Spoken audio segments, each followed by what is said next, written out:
Terima kasih pemirsa, Anda masih bersama kami di obrolan Karebosi Berantas Pungli di sekolah. Saya ke Pak Herman. Pak Herman, seperti apa kemudian catatan Anda terkait dengan pelaksanaan PPDB dari tahun ke tahun, Pak? Evaluasinya seperti apa, Pak Herman?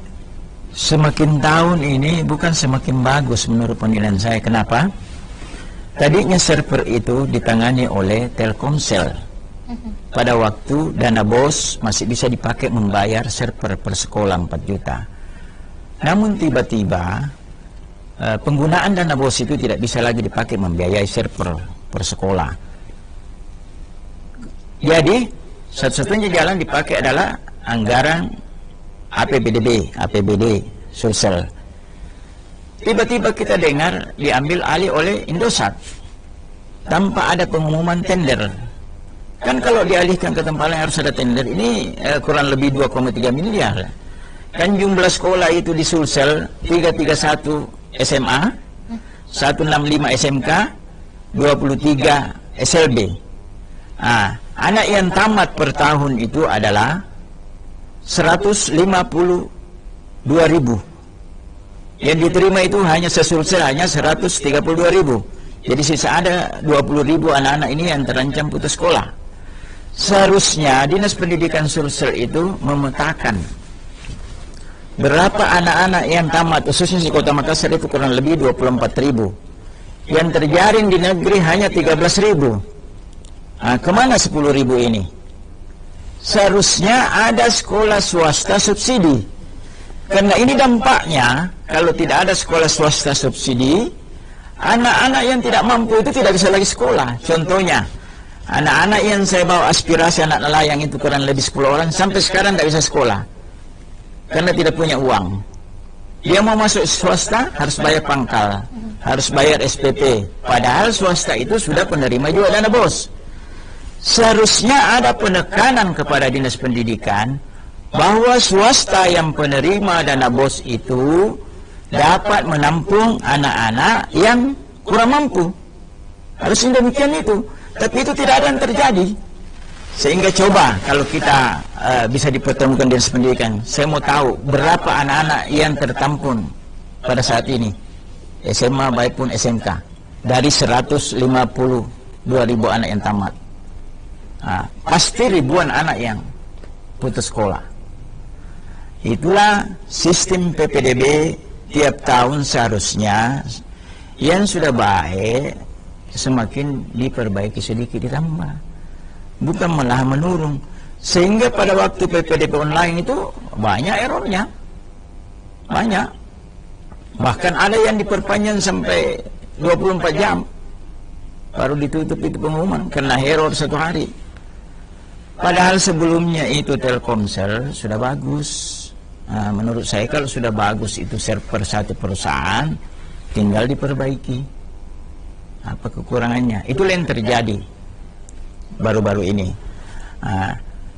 Kalau kita pergi memberikan masukan, terutama itu hari saya datang di Kepala Bidang Dikmin SMA, Diknas bagian pengaduan, dia tidak layani kita dengan baik. Padahal kita kasih makan, Pak ini error Pak, sekarang error.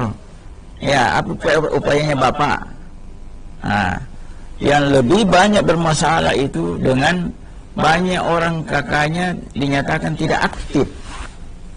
Itu terjadilah pada detik-detik terakhir ini mau tutup pendaftaran dalam jalur tertentu. Makanya saya juga sarankan bahwa jalur zonasi itu harus dipertimbangkan, jangan terlalu banyak. Ya, yang tadinya 50% mungkin 30% saja. Karena itu dampaknya juga dapat menurunkan kualitas sekolah tersebut.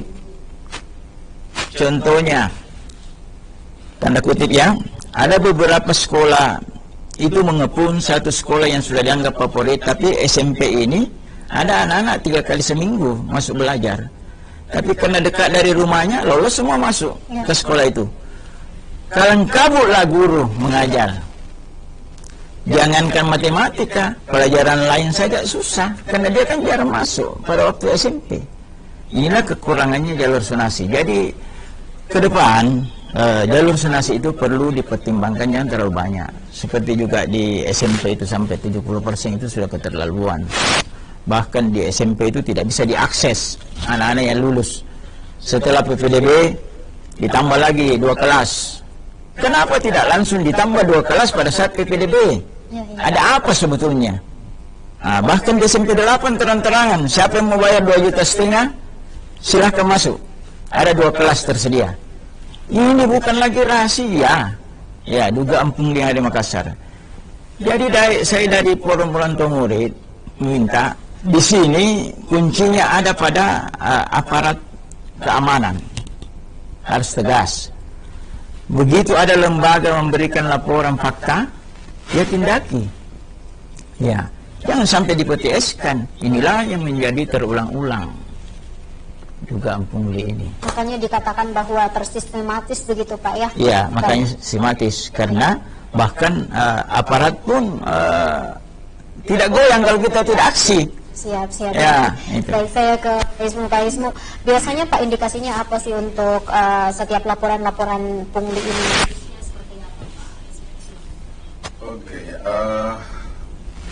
untuk tadi sekomentari pungli secara umum, jadi tidak hanya di sektor pendidikan dan lain-lain. Data di kita, Ombudsman Sulawesi Selatan dari tahun 2018 sampai dengan sekarang, November 2022, itu terkait dengan pungli itu mengambil porsi sekitar 6% dari total laporan yang kita terima.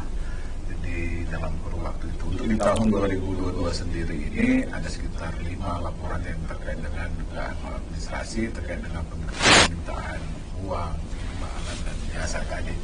Tapi itu bukan secara spesifik di dunia pendidikan.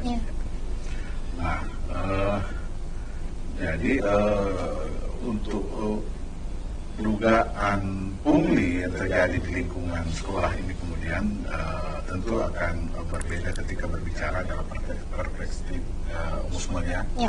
Untuk tahun ini misalnya terkait dengan penyelenggaraan PPDB di Makassar, khususnya di tingkat SMA, kita Ombudsman menerima hanya 1 laporan terkait dengan proses zonasi dan lain-lain. Itu masih berproses sampai sekarang, dan ada juga laporan terkait dengan pungli di salah satu sekolah, tetapi itu bukan terkait dengan PPDB, bentuknya berbeda, dan itu kita sudah atas inisiatif Ombudsman kita sudah selesaikan juga. Jadi ya saya harus sampaikan seperti itu, bahwa untuk tahun ini laporan terkait dengan apa yang disampaikan tadi sama sekali belum ada sampai Ombudsman, sehingga tentu saja saya tidak bisa berkomentar secara jauh terhadap dugaan pungli tersebut. Nah, tetapi terkait PPDB-nya sendiri, itu kita sekarang sedang mengkaji bahwa PPDB ini dari tahun ke tahun ada beberapa masalah yang itu berulang-ulang terjadi. Misalnya dalam masalah zonasi tadi, ada masyarakat yang mesti, ada calon siswa yang mestinya berhak tetapi diambil haknya oleh orang lain dan lain-lain. Dengan skala modus yang ada gitu. Nah, berdasarkan hal itu kemudian Ombudsman Provinsi Sulawesi Selatan saat ini sedang mengkaji kemungkinan untuk melakukan yang namanya sistem review terkait dengan proses PPDB ini. Jadi itu sudah akan komunikasikan dengan pihak Diknas Provinsi Sulawesi Selatan bahwa Ombudsman akan minimal untuk sebelum PPDB 2023 berjalan itu kita sudah ada kajian terkait dengan proses PPDB, bagaimana mencegah atau memastikan bahwa berbagai macam bentuk-bentuk maladministrasi yang terjadi selama ini itu tidak berulang lagi. Nah, kajian ini akan kita lakukan sistematis, terutama tadi terkait zonasi apa yang dikeluhkan oleh Pak Herman dan lain-lain, itu yang menjadi sasarannya, karena hasil pemeriksaan kita terakhir ditemukan bahwa ternyata banyak pihak yang terlibat atau mengambil peran di dalam proses PPDB tadi. Jadi bukan hanya yang seperti kita kenal sekarang, selama ini ada pihak sekolah, ada pihak Diknas sendiri dan lain-lain. Tapi banyak pihak yang terlibat. Di antaranya misalnya Dukcapil, itu bisa saja terkait. Dari sampel yang kita tarik misalnya dari 18 data siswa itu hampir setengahnya bisa dikatakan tidak valid. Tidak valid. Nah, tentu saja ini sementara kita kaji sekarang apakah dari sisi orang tua, apakah dari pihak sekolah atau dari pihak Dignas atau dari pihak Dukcapil. Karena ini secara sistem lolos. Secara sistem lolos. Dan tentu saja ini yang menjadi prioritas kami karena ini berbicara hak anak-anak yang semestinya masuk ke sekolah tersebut karena dia mungkin sudah dari kecil berada di zona itu, tapi karena permainan, ada kepentingan dan lain-lain, maka dia tidak masuk. Kami juga misalnya mengusulkan nanti untuk penentuan umur kartu keluarga misalnya, yang sekarang ini dibatasi misalnya 1 tahun terakhir. Nah, kami mengusulkan bagaimana supaya ditambah, jadi ada pembobotan, meskipun sama-sama berada dalam zona yang sama, tetapi umur kakak atau migrasi yang lebih tua itu menjadi nilai tambah. Gitu. Jadi sama-sama radius misalnya 200 meter dari sekolah, tapi satu sudah 5 tahun tinggal di situ, satu yang baru 1 tahun tinggal di situ, maka yang lebih jauh. 5 tahun, ya betul. Nah itu yang sementara kita bangun. Nah ini kita akan masuk ke sistem review. Jadi produknya nanti adalah masukan terhadap kebijakan, terhadap sistem yang dibangun oleh pemerintah Provinsi Sulawesi Selatan dalam menyelenggarakan PPDB ini agar mencegah hal-hal yang selama ini selalu berulang-ulang untuk tidak terjadi lagi. Tentu saja tidak akan langsung sempurna, tapi paling tidak dari tahun ke tahun kita memperbaiki hal-hal yang konkret sehingga tidak terulang. Oke, dan itu adalah upaya dari Ombudsman RI untuk meminimalisir adanya pungli di sekolah begitu Pak ya. Baik, nanti kita akan lanjutkan lagi pemirsa setelah pesan-pesan berikut ini. Tetap bersama kami di obrolan Karebosi.